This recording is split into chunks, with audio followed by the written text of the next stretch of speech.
I wasn't always the old man you hear today. Once, I was just a small kid in a big schoolyard, learning what it meant to fight back. You see, when people look at me now, they see wrinkles, gray hair, and maybe a little wisdom. But inside, I can still feel that scared little boy, the one who stood too quietly, who walked too slowly, and who always seemed to attract the wrong kind of attention. The boy the bully chose. Now, I won't spoil everything for you just yet, but let me say this. Bullies don't always win. That day in the schoolyard, the boy who thought he owned me, who thought he owned everyone, finally got a taste of what it feels like to fall. And oh, when it happened, it was something I'll never forget. But here's the thing. Revenge isn't as simple as throwing a punch or yelling back. Number. It's quieter than that, smarter than that. Sometimes it's the smallest move that changes everything. And that's exactly what I learned that day. Decades later, I can still see his face, shocked, humiliated, beaten not by fists, but by something far stronger. And the lesson? Well, that stuck with me for life. But to understand it, you need to know who I was back then. The weak boy, the easy target, the kid no one thought could stand up for himself. That's where the story really begins. When I think back to my childhood, I remember a world that felt simple, almost innocent. School wasn't just a place for lessons, it was where friendships grew, where games were played, and where a small boy like me could dream of being anything he wanted. I wasn't the strongest or the fastest, but I had a curious mind, a love for books, and a heart that believed the world was kinder than it really was. Every morning I walked to school with a sense of routine, clutching my worn-out bag, hoping the day would pass quietly. I wanted nothing more than to blend in, to be another face in the crowd. But life doesn't always let you hide, because in every schoolyard there's someone bigger, someone louder, someone crueler. For me, that someone was him, the bully. He was taller, stronger, and carried himself with the confidence of a king who knew no one would challenge him. He didn't need to lift a finger to make you feel small.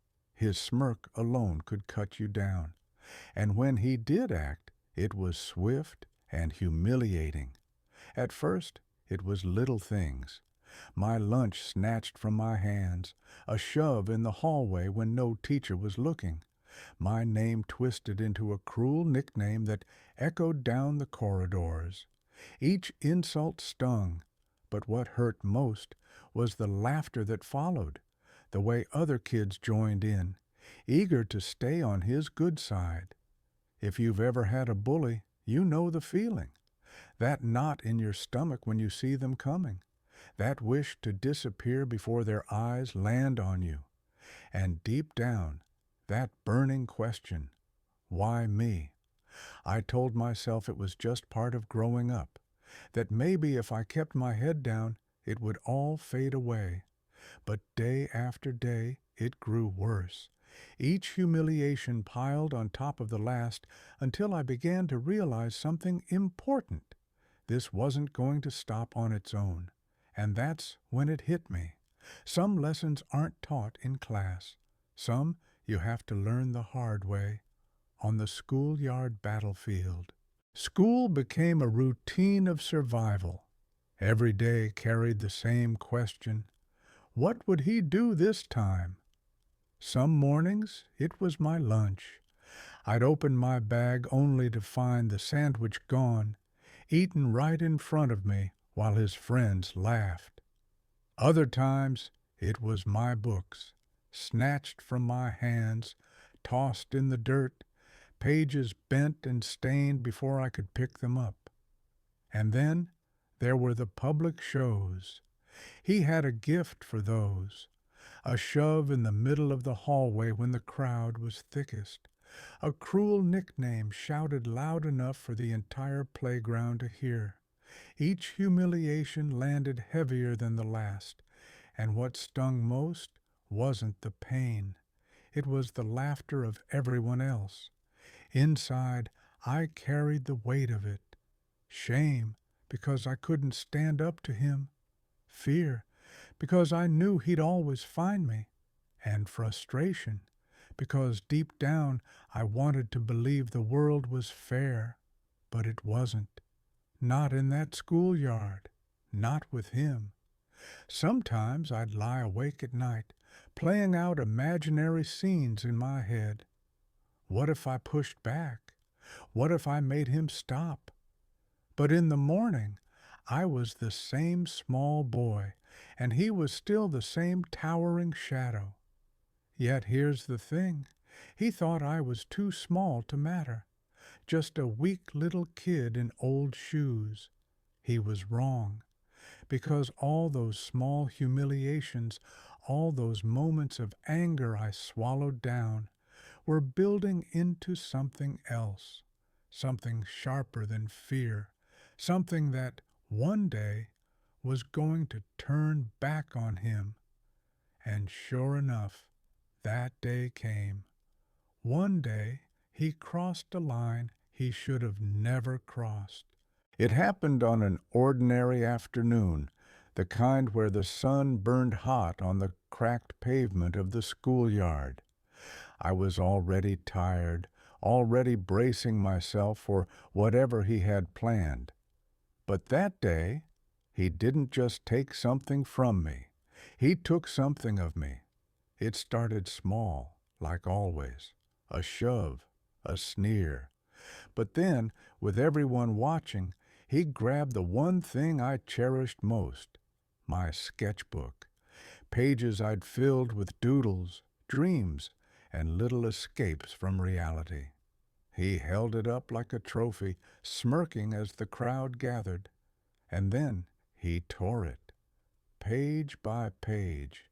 The sound of paper ripping still echoes in my memory. My heart sank with every shred.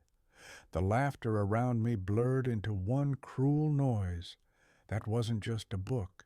That was me, my safe place, my voice. In that moment, something broke. Not the book, me. The fear I'd carried for so long shifted into something else. Cold, sharp, dangerous. I didn't fight him that day. Not with fists, not with shouts. I simply stood there, silent, staring at him. And for the first time, he noticed. Really noticed. My silence wasn't surrender anymore. It was a promise. That was the line. The moment when I knew I couldn't let it go. Because bullies survive on the belief that you'll never push back. And I was done feeding that belief. I didn't know how yet, but I knew this.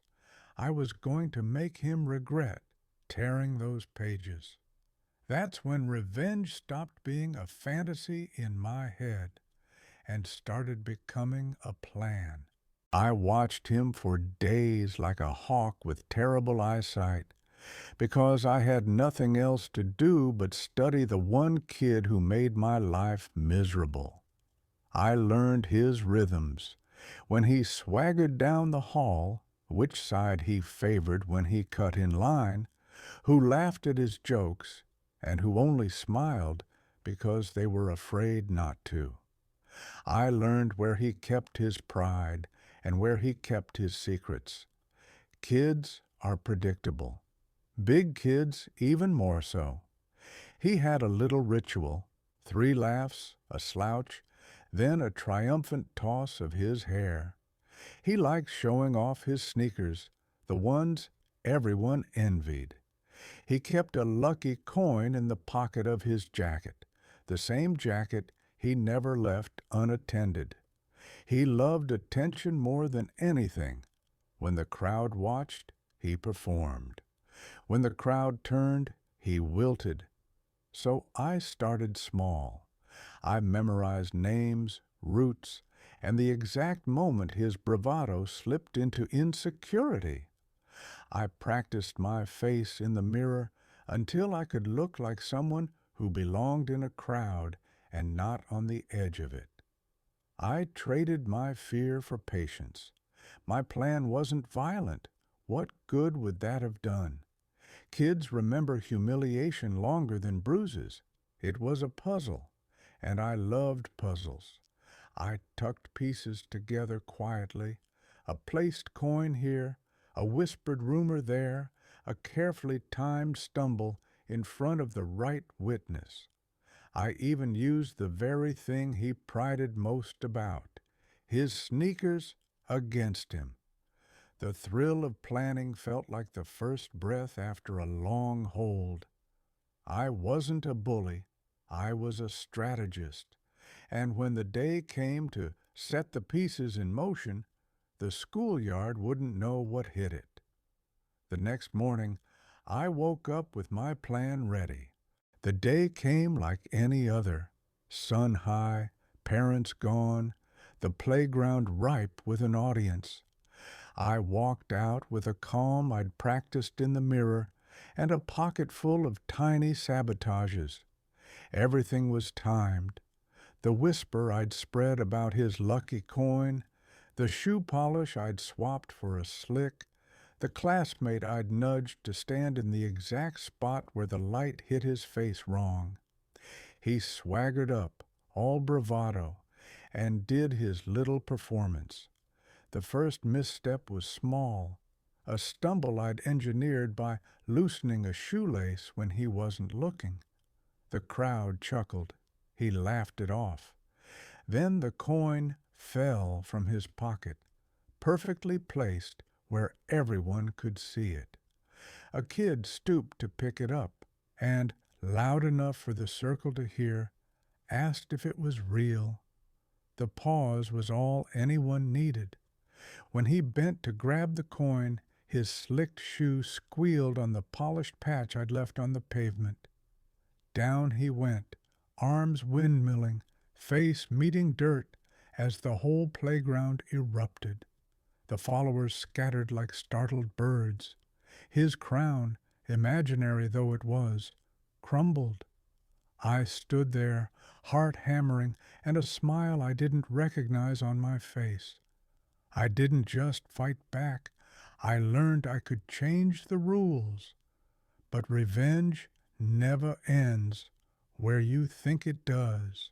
When I look back now, I realize that moment wasn't just about a bully falling in the dirt. It was about me finally standing up, finally refusing to be small. But here's the truth. Revenge is never clean. It doesn't wash away the shame or erase the fear.